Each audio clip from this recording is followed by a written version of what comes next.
I just returned from a 4-day cruise on the Carnival Conquest. I snagged this cruise deal last minute during a Labor Day sale, and this was one of the cheapest cruises I have ever taken. I only paid $271, and I booked this cruise 20 days in advance of me taking it. Now, I am traditionally a bougie cruiser who loves new ships, so what happens when I hop my bougie self on one of the oldest, rowdiest ships in Carnival's fleet? Stay tuned to find out, because boy, do I have a lot to say about this cruise. The ceiling was literally pouring water out. And what's up, guys? Welcome to the JennDanielle experience. I am so happy to be home from my Conquest trip. For those of you who don't know me, I am JennDanielle. Welcome to my channel. If you're new here, be sure to hit that subscribe button. Now, you guys who aren't new to the channel, you know I have been talking about wanting to get on the Carnival Conquest, and I've been seeing numerous deals that have come up for this time of year. If you are interested in finding out how I snagged this deal, be sure to watch this video that I have released. I gave all the details and all the tips for booking cruises on a discount. Now, as for this 4-day sailing, y'all, I needed this break so bad. And so that's one of the reasons why I wanted to start doing cruises like this, because even though I am a bougie cruiser and I'm also a content creator, so sometimes my cruises are paid for me, or there's some type of exchange happening where I don't have to pay out of pocket. But I understand, and I am not far removed from having to pay for your own cruise and just needing that break and vacation. So that is why I wanted to do this series of cruises that are more affordable and share my experience as someone who has experienced multiple cruise lines. Now, Carnival is not new to me. Carnival was originally my favorite cruise line. It's the first cruise line that I went on, period, as well as solo. And that's really how this channel started, was on the Carnival Mardi Gras in 2021. Now, when I first took this Conquest cruise, this is what my expectation was. So when I go through everything that happened, I want you guys to be in that mindset of this is what I expected. So when I booked this, I was expecting, okay, yes, it's a 4-day. It stopped in Nassau and Half Moon Cay. So I was expecting it to be really, really rowdy, party. Every time you get on TikTok, you see people busting splits and doing everything else and partying hard on this cruise. So I know people give Carnival a lot of flack as like Walmart of the seas and Spirit of the seas and all of that. And I'm like, I don't like that, because I feel like they're really trying to almost like shame the budget traveler, because I mean, everybody on there ain't ratchet, but I will tell you there was a lot of craziness going on that ship. So what I did for this trip was I decided I wanted to relax. So there are no vlogs. So this is the first cruise I actually did not vlog. If y'all can see, I'm feeling rejuvenated. I needed the break. I needed this cruise. So what I'm going to do is go through each specific day and tell you guys everything that happened. And y'all, there was a lot that happened.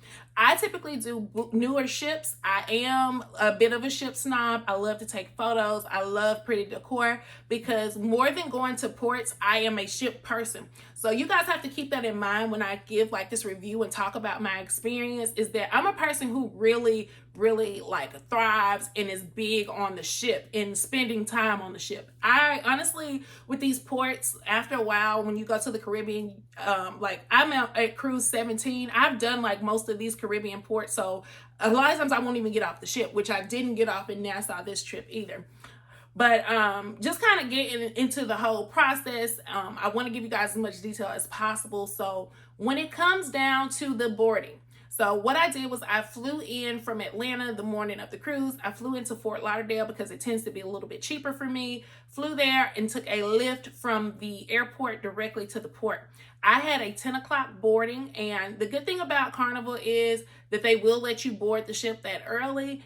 It was pretty much seamless as far as going through the process. All you needed for me was your passport as well as your boarding pass. So just be sure to print out that boarding pass if you're going on Carnival Cruise Line, as well as your luggage tags if you are going to be checking luggage. If you guys watched my other video, I talked about how I actually did not bring checked luggage for this cruise. So I packed very light so that I could keep everything with me. And I do feel like that made the process a lot easier and seamless. So I do recommend, if you can pack light, to do that. If you can't, I understand, because typically I cannot do it.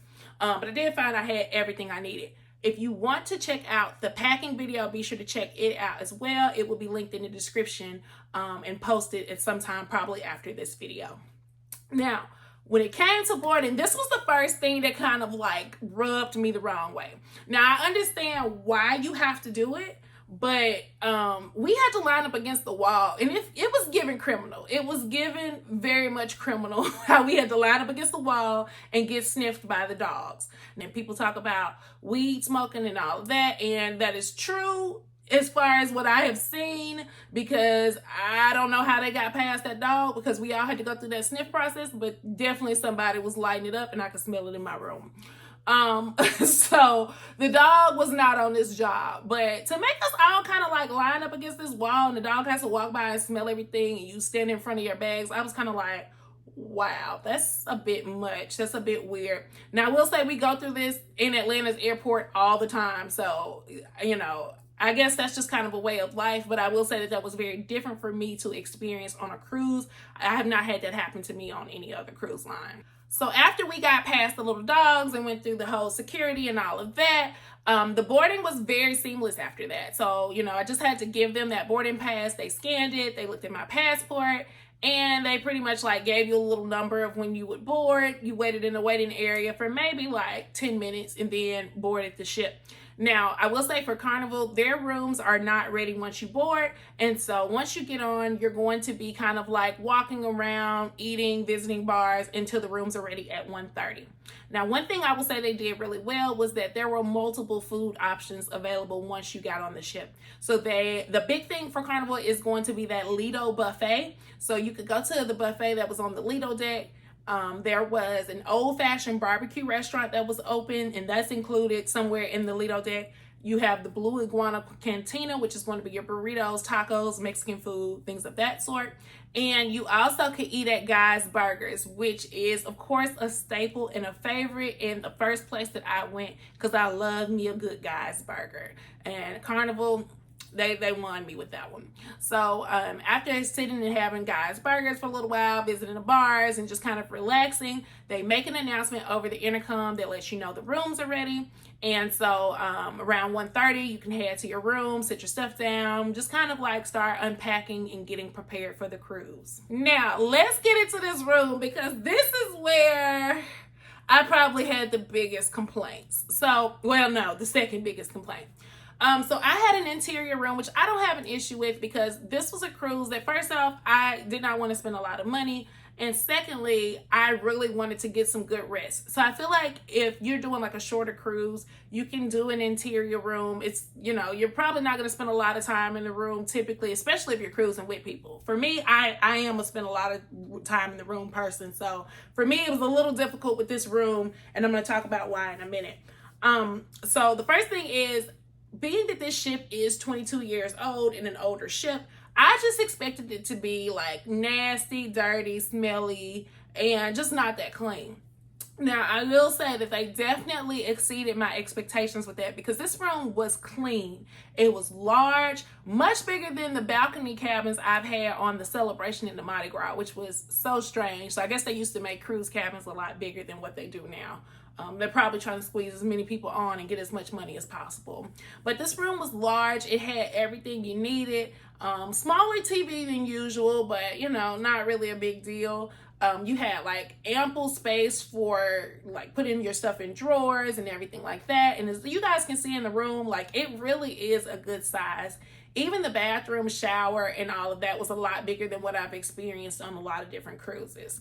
Now, I will say with this older cruise cabin, you do not have a lot of outlets and places to plug things. So there was like one traditional outlet, maybe 2 USB outlets, as well as a European outlet. So that was it. So you had to kind of like really mix and match if you have a couple of things you need to plug.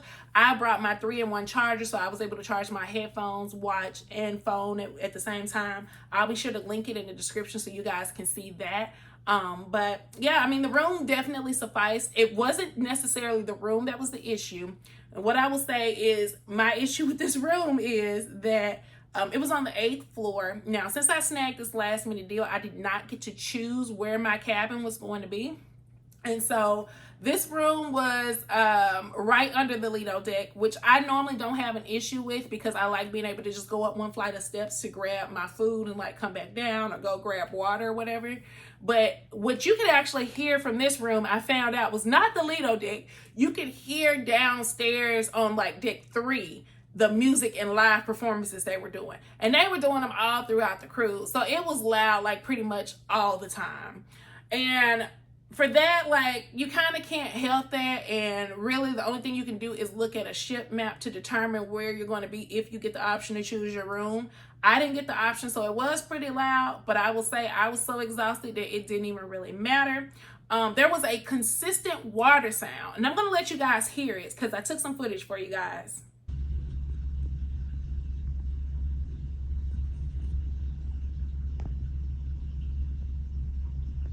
And so, yeah, that water sound kind of happened the entire cruise. I was a little concerned that something was about to pour down on my head, but it didn't. So I was okay. But the thing that really annoyed me were the people on the 8th floor. They had to be the worst people on the ship, y'all. It was some people outside my room with walkie-talkies. It was people who were just trying to get like somebody to open the door, and they would just knocking over and over and over. Like, y'all, these people were very obnoxious on this cruise. Like, I won't even lie. Like, these had to be the worst of the worst people. And ironically, I was in the Facebook group for this cruise, and people were talking about how they ran into so many issues with people on the 8th floor. So it was something with that floor. Like, maybe they were in the same area I was, but that floor, it was giving too much noise. I rested, but I spent quite a bit of time in my room just because I wanted to relax, and it just was not very relaxing with those people and all that noise. Also, I'll say, I think these walls were just super thin because I'm gonna let you guys hear what I could hear from inside of my room.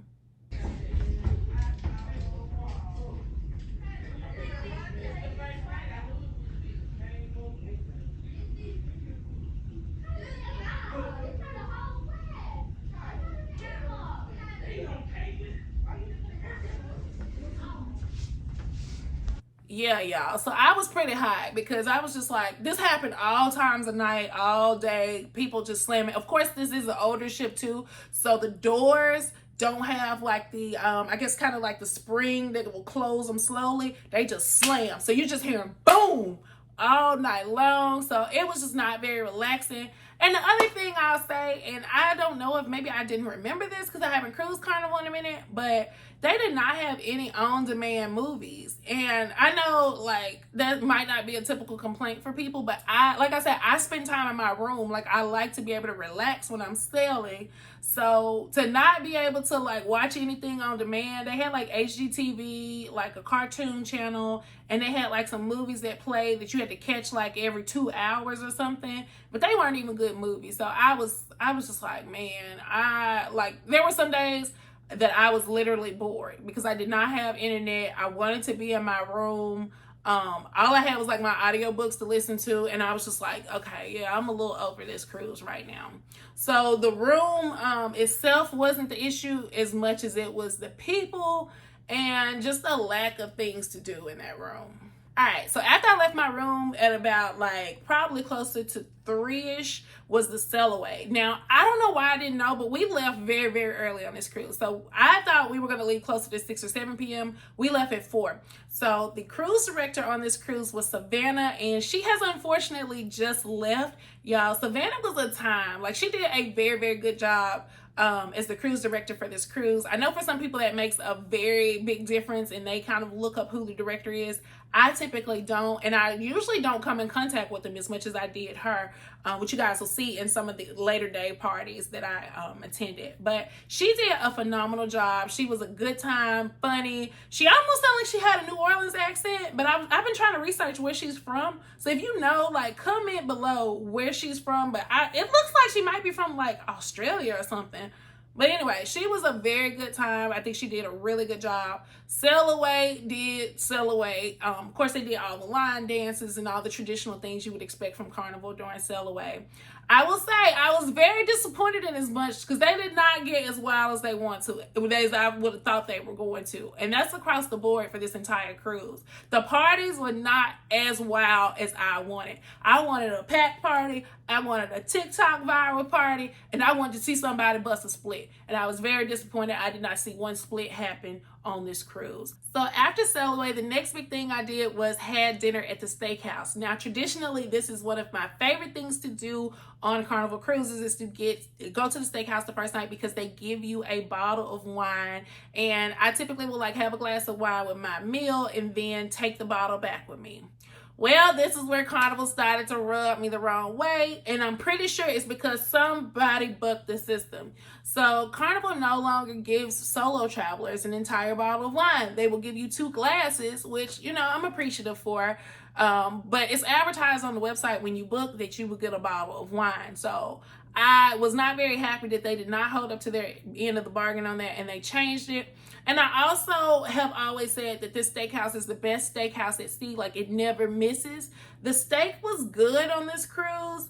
I felt like it lived up to like what it normally is. I got what I always get, which is the filet mignon and the lobster, so the surf and turf. But I would say like for $49, that is what you get. Like, you get the appetizer, entree, dessert, and I guess the 2 glasses of wine. Now, typically they'll let you get multiple appetizers. They weren't having it this time. And so like the little shrimp cocktail, you get like the 4 little shrimp. And then, I mean, really, I was still hungry after it, to be honest. So the fact that they didn't let you get like the multiple appetizers as usual, they cut the wine. And y'all, look at my little lobster. I feel like they took a big piece of my lobster away. So I didn't even get that much lobster. So I honestly was not impressed with this meal. I feel like it was worth $49, but I just was not impressed, and I feel like the quality was not as it typically is. So that definitely did rub me the wrong way, and that was the first of multiple things that I have found that Carnival has cut back on. As far as, you know, now it's like the cruise price has gone up and they've cut down on more and more things. Speaking of things they cut, let's just go ahead and get this out of the way. Now, I think they had cut this the last time I was on there a year ago, but I must have forgotten about it. But they no longer do lobster on Captain's Night or Elegant Night. So usually the second night, they have Elegant Night where you dress up, you go to the main dining room and they give you lobster. You could get like 2 of them. And, you know, it was a big deal to get lobster. Now they only do that on cruises that are, I think, 6 days and longer. So it's kind of like, I mean, y'all couldn't give us a lobster for this 4-day cruise. Come on now. The other thing is I am a gold member, which means you've sailed like whatever the number of days you have to sail to be gold.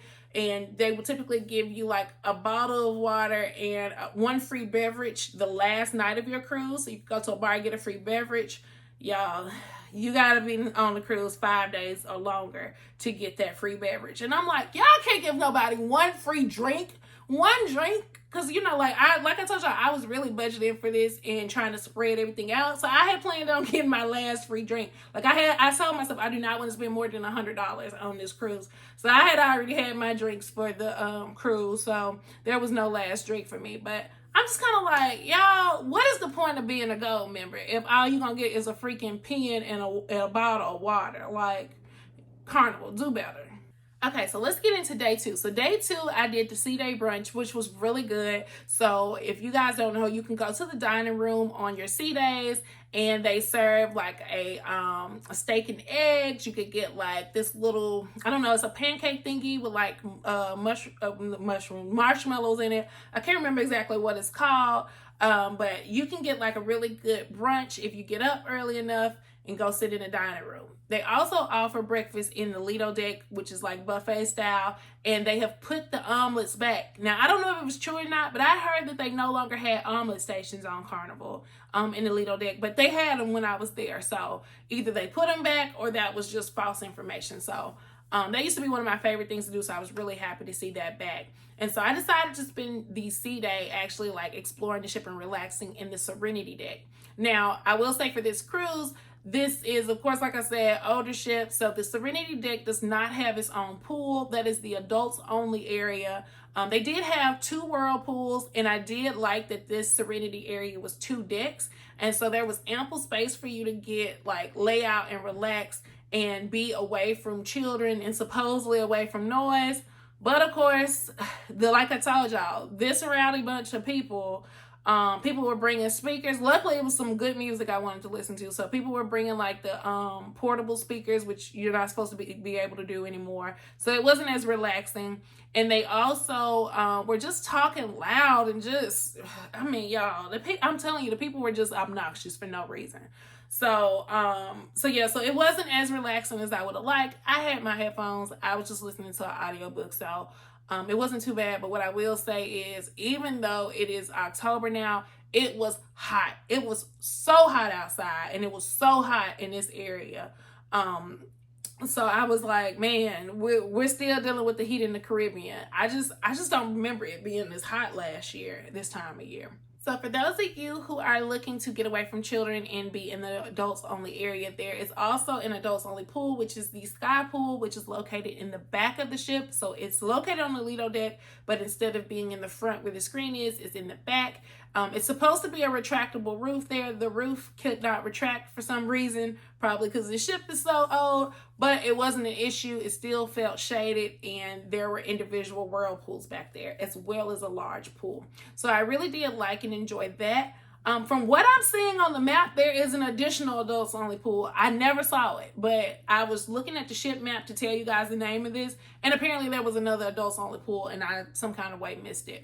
But I did like that it was separate. The only thing I will say about that first adults only pool, the Sky Pool, which I saw, is that it's located near Pirate's Pizza, so you do have the occasion of like hearing a lot of noise and seeing like a lot of children running around, because the pizza is right there where that pool is.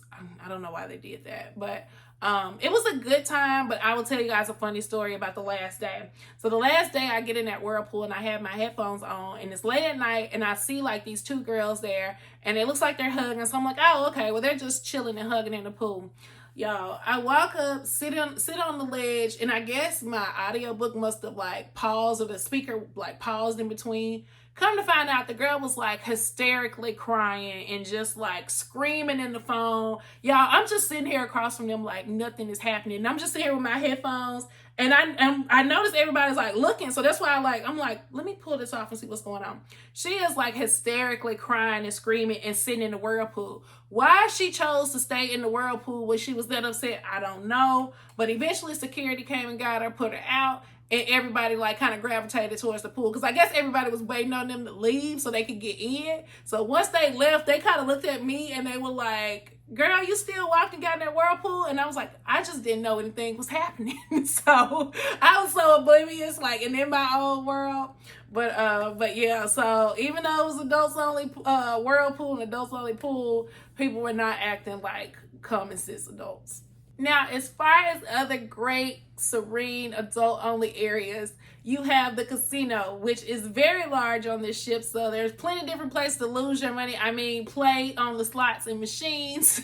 So very large casino. I found it to be very nice. I did not spend a lot of time in there, other than when I went live on here. But really nice casino, really good looking. It was definitely packed as I was walking through to get to like the comedy shows and things. It was always packed. Now, speaking of comedy shows, the thing I really, really liked about this ship was that the comedy moved around from different venues. So they had it in the first venue, which looked more kind of like what the Punchline or Comedy Club would look like and what you would expect. And it was huge. So when I tell you guys comparing what they do on these older ships to the venues of the newer ships, it's almost like they don't want people to come to the shows when you look at the newer ships, because the older ships venues are so big, and there was never like a huge line to get in or anything. And I think this ship had a good number of people on it. Now, they also did the comedy in the larger theater some nights, and I really, really enjoyed that. And that is like the 2-level main theater where they put on like a main show. And so it was really nice to be able to catch like your late night comedy there and not have to worry about not having a seat or feeling like you're just jumbled up on top of people. The comedians were actually really good. And I actually enjoyed even the PG shows on here. And y'all know from my last couple cruises, I was about done with comedy. So on the ship. So I was very impressed with the comedians on here. They were relatively good, and I definitely enjoyed getting to do that. Another venue I found to be really nice and a really nice kind of adult getaway was the sports bar. So they had like a nice size sports bar with multiple TVs. You could sit at the bar and like watch the larger screen, as well as sit like towards the back at like individual tables. And they had like their own little drink menu there, and it was really nice to catch like your Monday night football and Thursday night football in there. It did get pretty crowded later on as the cruise went on, of course, on those big football nights, but it was a really nice venue, and I did find it to be sufficient for, you know, being on a cruise. So let's dig into what I know you guys want to know about, the club. I actually did go to the club this cruise just for you all, so I could tell you about it. Club was packed and jumping. Y'all, I don't know how, but I always seem to miss what's going on around me, and that's not a good thing. I need to be a lot more aware. But they kept turning on the club lights because apparently there were fights breaking out. I never saw them, so they weren't like big fights, but there were enough to where security turned on the lights and like pulled everybody out to go outside the club. So the club was jumping, the club was packed.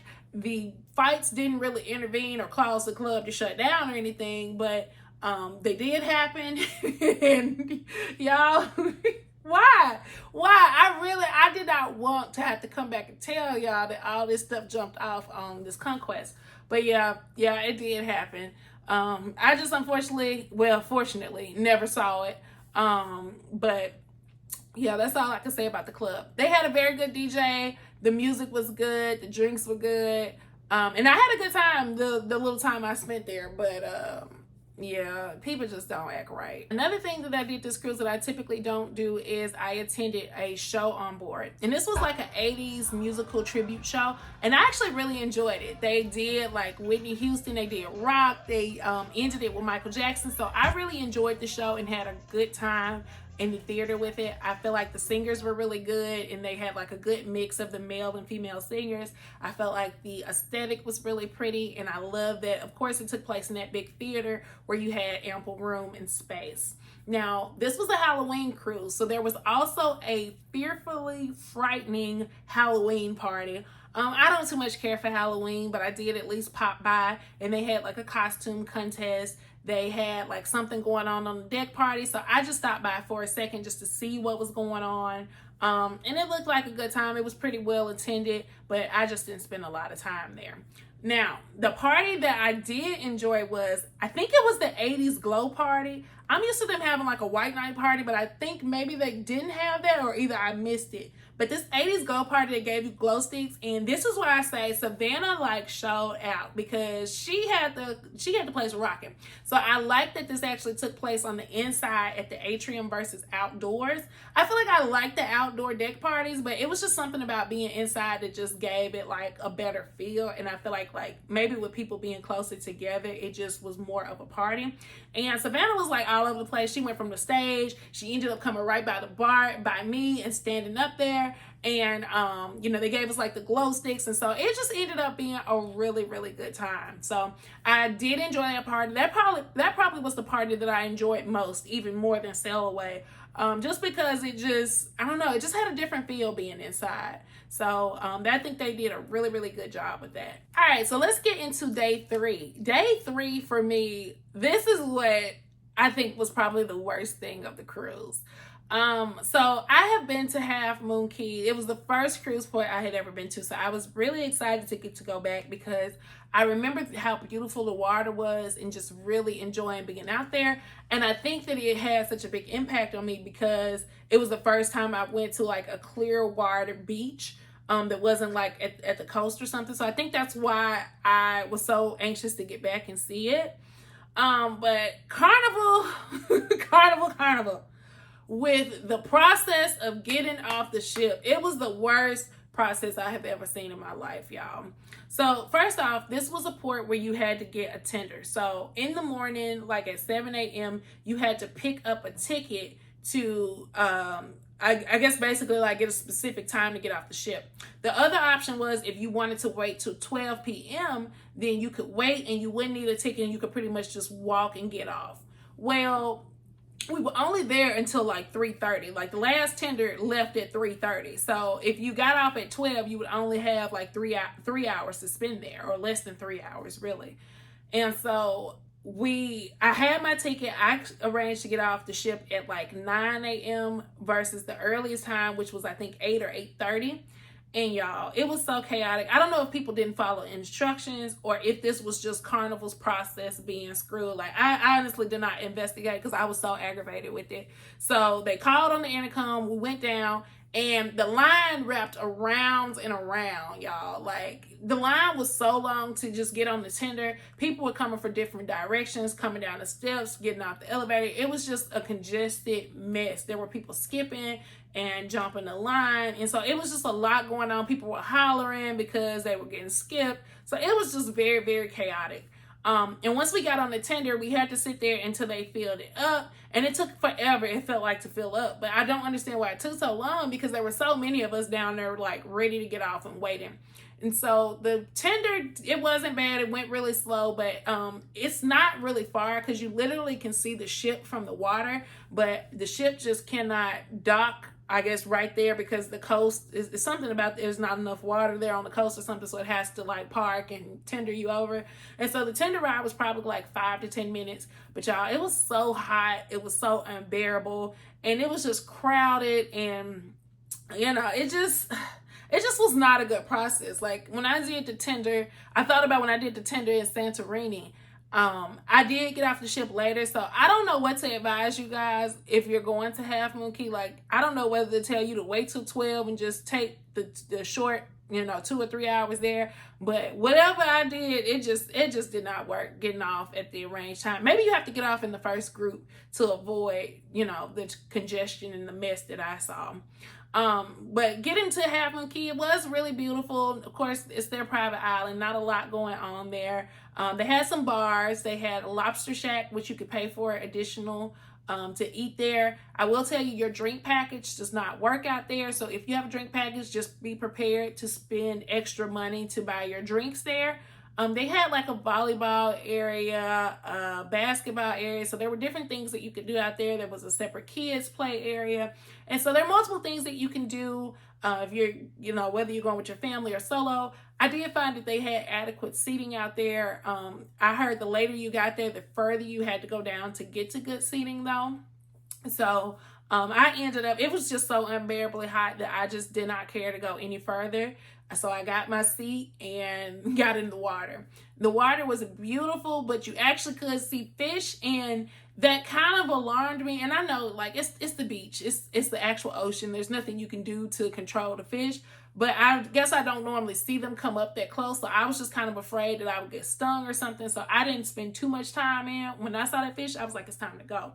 So I really enjoyed being in the water. The water felt amazing. It was so beautiful and so clear enough for you to actually see fish. So I thought it was really like a beautiful port, but it was just the process of getting off the ship was so bad that it just, it can put you in a bad mood.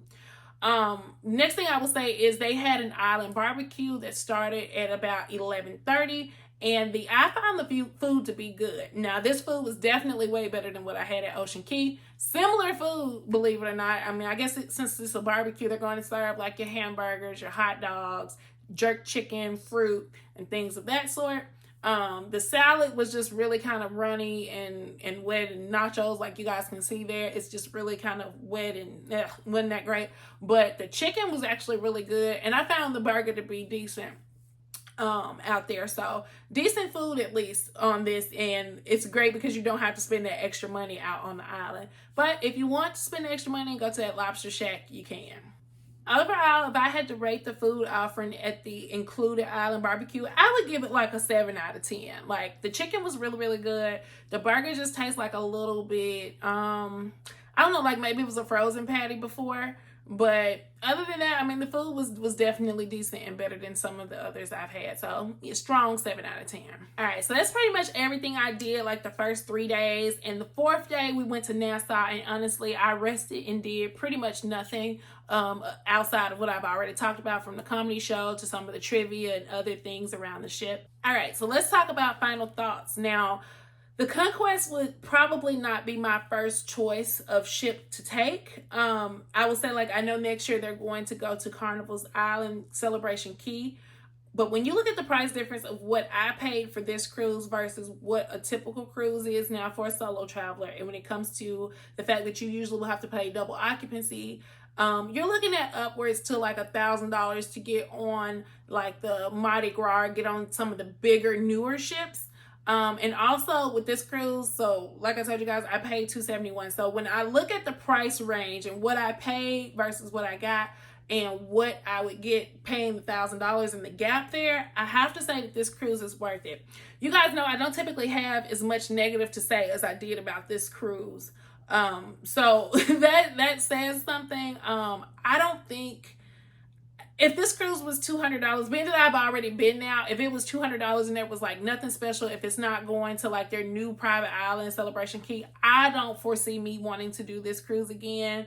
Not for anything, just because it just wasn't, first off, I would need Wi-Fi for sure, because it just was boring to me, honestly. The good thing is I needed the rest and I didn't care about being bored, but the cruise overall just was not that entertaining. I don't lean towards more of a family cruise anymore. I prefer an adults only experience, and I just really prefer to be wined and dined in luxury. So I probably would save my money and go on, you know, maybe like a newer ship with Carnival or either a different cruise line.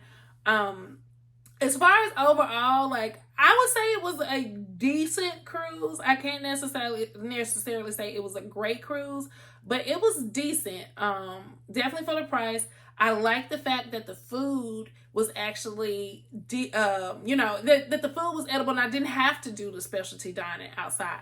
I will say the Steakhouse is really like one of the things I really look forward to. So it was a really big disappointment that, you know, they changed the policy with the wine and that I just didn't feel like it was as good as some of the others. Now that could be because maybe my taste have changed. Maybe because I have been on other cruise lines and had other like amazing food on cruises. Maybe this one wasn't as great as I thought it was, but who knows? I would have to try it again to find out. Some things I feel like they did really well was, like I mentioned, those venues being larger. That was great. The entertainment was very good on this cruise. Like, I was able to, like, when it comes to like the big shows, the comedy, and the parties, I felt very entertained when it came to the nighttime. The trivia shows were a little quiet during the day, but outside that, I mean, I felt like they did a really good job with that. Something that I did not mention, and I would never capture this on video as a creator just because I don't want to show it, but they were Bob the Builder in this ship. like I said, the ship, like, it didn't have a foul smell or anything. It was very clean. However, there were quite a bit of cosmetic things going on. The ceiling was literally pouring water out. And I'm not talking about just leaking. Like, I mean, it was dripping water out. And I'm okay with that because they fixed it. Like, the crew was on it. They were all fixing it. But when I tell you, like, there were various people around, like, fixing things and doing things throughout this entire cruise. But what can you expect on a 22-year-old cruise? I will also say, like, for the first time, it was like the evening time and they were like vacuuming or shampooing the halls. Now, for that ship to have so much carpet on it, it didn't smell. So kudos to them for that. But I just have never seen them have to work so hard to keep a ship clean and together. So honestly, I feel like they had to kind of put in overtime to keep this ship like looking good, smelling good, and keep it like up to par. So for me, it's going to be a no going forward. However, it was a good time. Like I said, I was a little disappointed in the lack of like hard partying, you know, and definitely the people. But like I said, like I realize you get what you pay for when it comes to that. So yeah, unfortunately, I cannot give this cruise like a full positive review. I do think that, if it's all you can afford, I think that you can go on and you definitely can have a good time. Just, kind of have the expectation that Half Moon Key is going to be a nightmare to get off the ship, and just have the expectation that people are probably going to be very loud and going to be obnoxious. So that's all I have for this review. So if you guys have any other questions, let me know. We're going to do a couple more videos kind of talking about leading up to this cruise. So check those out if they are out now. If they're not out, look for them to come out in the future. And we're also going to do a comparison of this to the MSC Seashore. So I will see you guys in the next video. Thank you so much for watching. Bye.